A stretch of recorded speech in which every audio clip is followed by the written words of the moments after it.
आजच्या वनाट ब्लॉग मध्ये तुमचं सगळ्यांचं हार्दिक स्वागत आहे। आज माझ्यासोबत आहे इकडे सचिन, हाय, पाठीमागे केतन, हाय, आणि इकडे आपला सुमेध। मित्रांनो, पाऊस सुरू झाल्यापासून आपण कुठेही गेलो नव्हतो ट्रिपसाठी, तर आज म्हटलं काहीतरी भन्नाट करूया मस्तपैकी। तसा दिवस गेलेला आहे, दिवसभर थोडंसं काम होतं। आता संध्याकाळचे वाजलेले आहेत 4:30 आणि आम्ही चाललोय एका धबधब्यावरती। तर मित्रांनो, आज आपण कोणत्या धबधब्यावर चाललोय हे तुम्ही बघण्यासाठी व्हिडिओ शेवटपर्यंत बघा। आणि आपला व्लॉग बरेच जण बघतात पण चॅनलला सबस्क्राइब अजून कोण करत नाहीत। सचिन सांग त्यांना, चॅनलला सबस्क्राइब करा, लाईक करा, शेअर करा। बरोबर। वातावरण बघू शकता मित्रांनो, एवढं भारी झालंय ना, अशी सगळीकडे मस्तपैकी हिरवळ आणि रिमझिम रिमझिम पाऊस चालू आहे। अशा सुंदर वातावरणामध्ये ना अशी ट्रिप म्हणजे एकदम सोन्याहून पिवळं। तर आज आपण चाललोय धबधब्यावरती, तुम्हाला मी दाखवतो कुठे कुठे कसं जायचंय। साधारण रस्ता बघितल्यानंतर तुम्हाला आता कळेलच की आपण कोणत्या धबधब्यावर जातोय। ही आहे आमची करंबळी घाटी, म्हणजे आपण देवरुखवरून निघालोय संगमेश्वरच्या दिशेने आणि कोसुम सोडल्यानंतर आपल्याला ही घाटी लागते।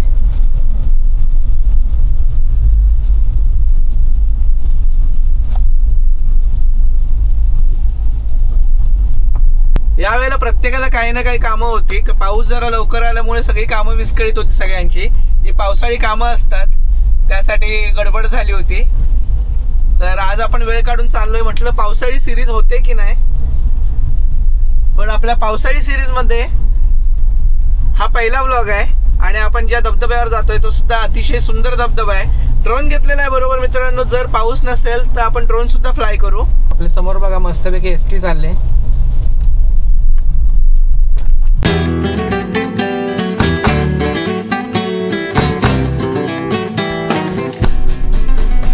आपण आलो संगमेश्वरला आणि हा या साईडला संगमेश्वरचा स्टँड आहे। आता नवीन झालाय, कधीतरी तुम्हाला मी संगमेश्वरचा नवीन स्टँड पण दाखवेन। आता आपल्याला संगमेश्वरला डावीकडे वळायचंय। संगमेश्वरचा रस्ता केव्हा होणार आहे ना हे देवालाच माहिती, कारण या एका ब्रिजमुळे ट्रॅफिकचा एवढा खोळंबा होतो ना, आणि इथे सगळे खड्डे वगैरे पडलेत। आता मला समजा इथे लेफ्ट मारायचं किंवा राईट मारायचं म्हणजे मुंबईच्या दिशेने किंवा रत्नागिरीच्या दिशेने, तर बघा तुम्हाला इथे बराच वेळ थांबावं लागतं काही वेळेला। हे बघा, हे ब्रिजचं काम चालू आहे।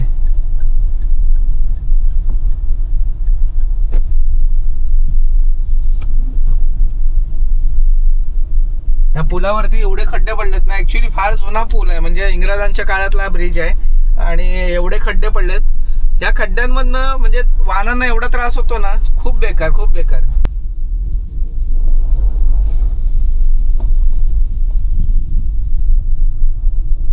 या बाजूने जर तुम्ही संगमेश्वरकडनं रत्नागिरीला वगैरे जात असाल ना, गोवा वगैरे, तर असा निसर्ग तुम्हाला बघायला भेटेल। तुम्ही पलीकडे बघू शकता एक सुंदर नदी चालली, तिचा प्रवाह आहे ना तो खूप जास्त वेगवान आहे।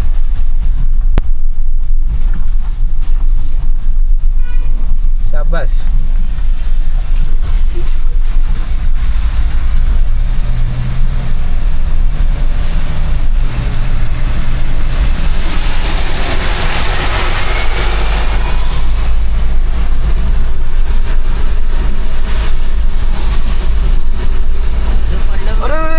खुर्ची पडली, खुर्ची पडली आहे बघा मित्रांनो, खुर्ची पडली।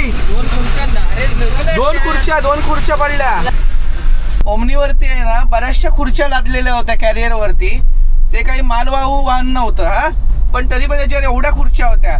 बरं, ते व्यवस्थित बांधलेल्या पण नव्हत्या आणि त्यातल्या रनिंग मध्ये आता 2 खुर्च्या, म्हणजे अगदी आपल्या गाडी समोरच त्या आल्या असत्या आणि अपघात झाला असता, कदाचित काही झालं असतं, तर एखादा 2 व्हीलरवाला असता तर पडला पण असता। तर मित्रांनो, एवढं बेफिकीर वागणं आहे ना हायवेवरती। मित्रांनो, आता आपण इकडे पाठीमागच्या बाजूने संगमेश्वरकडून आलो आणि हा रस्ता आहे तो आपला गोव्याला चालला किंवा रत्नागिरीला चालला। आता आपल्याला इकडनं खाली एक वाट चालली बघा, ती रिक्षा उभी आहे, तर आपल्याला इकडे आता खाली जायचंय।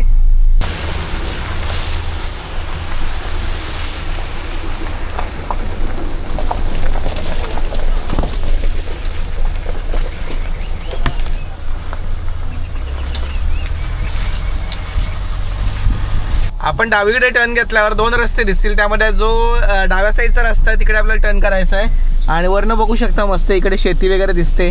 हा बघा, तो खालच्या बाजूने एक रस्ता गेला, आपल्याला आता या रस्त्याने वरती जायचं आहे।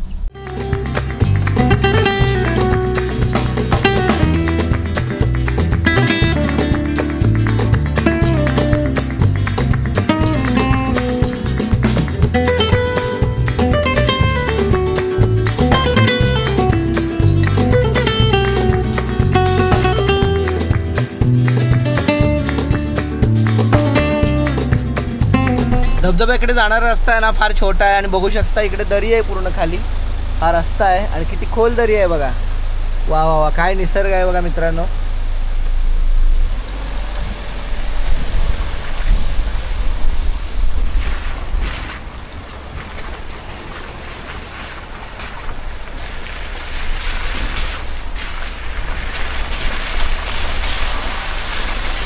आम्ही चाललो होतो आणि वाटेमध्ये एक सुंदर नजारा बघायला भेटला. तुम्हाला मी दाखवतो. एक छोटासा ब्रिज आहे आणि तिथे धबधबा आहे बघा. वा वा वा मित्रांनो, हा बघा किती फोर्सने पाणी येतं आहे ना. हा धबधबा आहे आणि तुम्हाला या बाजूला दाखवतो. खोलीचा तुम्हाला अंदाज लागणार नाही.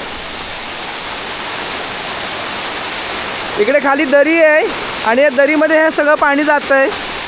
तर एवढा सुंदर धबधबा. केतन कसं वाटतंय? लय भारी, लय भारी ना. आपण या बाजूने आलोय आता आणि आपल्याला इकडे जायचं आहे. अजून आपल्याला भारी धबधबा बघायचा. चला पटपट जाऊया. चला रे, चल चल चल चल.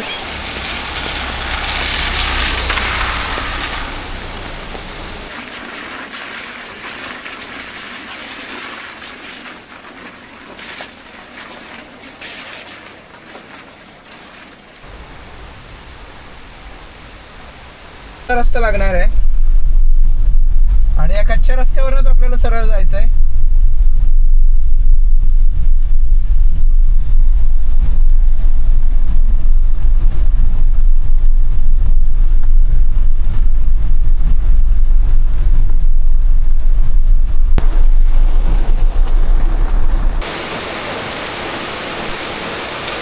जर मित्रांनो तुम्ही या लोकेशनला येत असाल तर तुम्ही बाईक घेऊन या, कारण जर मोठी गाडी घेऊन येत असाल तर जर दोन गाड्या एकत्र इथे आल्या तर तुम्हाला ट्रॅफिकला फार प्रॉब्लेम होईल.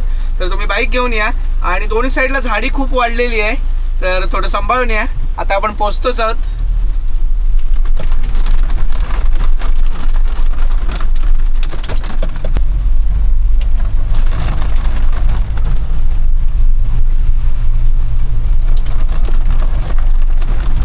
आणि बघा पोचलोय आपण मित्रांनो. समोर दिसतंय मंदिर.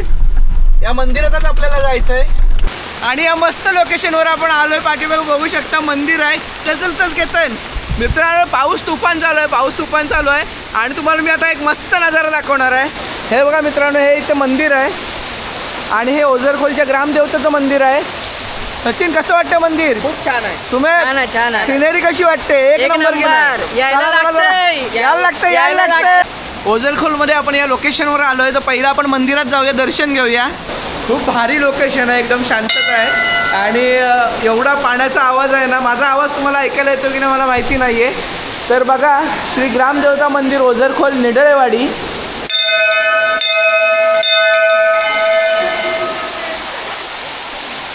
मित्रांनो तुमची प्रतीक्षा संपलेली आहे. मी ज्या ठिकाणावर आलो आहे आणि ज्यासाठी आलो आहे ते तुम्हाला ठिकाण दाखवतो. एक सुंदर धबधबा, कोकणामध्ये अतिशय सुंदर धबधबा आहे तो तुम्हाला मी आता दाखवणार आहे. बघा. आणि मित्रांनो आपल्या समोर आहे ओझरखोलचा प्रसिद्ध धबधबा. काय लोकेशन आहे बघा मित्रांनो. उंच उंच डोंगर, त्याच्यावरती गर्द झाडी आणि त्यातून येणारा हा धबधबा.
मित्रांनो आजचं हे लोकेशन तुम्हाला कसं वाटलं हे मला कमेंट करून नक्की सांगा. ब्लॉग आवडला असेल तर लाईक करायला विसरू नका आणि जास्तच आवडला असेल तर आपल्या मित्रमंडळींसोबत पण शेअर करा. आणि ज्यांनी कोणी चॅनलला सबस्क्राईब केलं नसेल त्यांनी सबस्क्राईब करा. चॅनलला सबस्क्राईब करा. पुन्हा एकदा एका नवीन ब्लॉगमध्ये भेटू. तोपर्यंत बाय बाय बाय.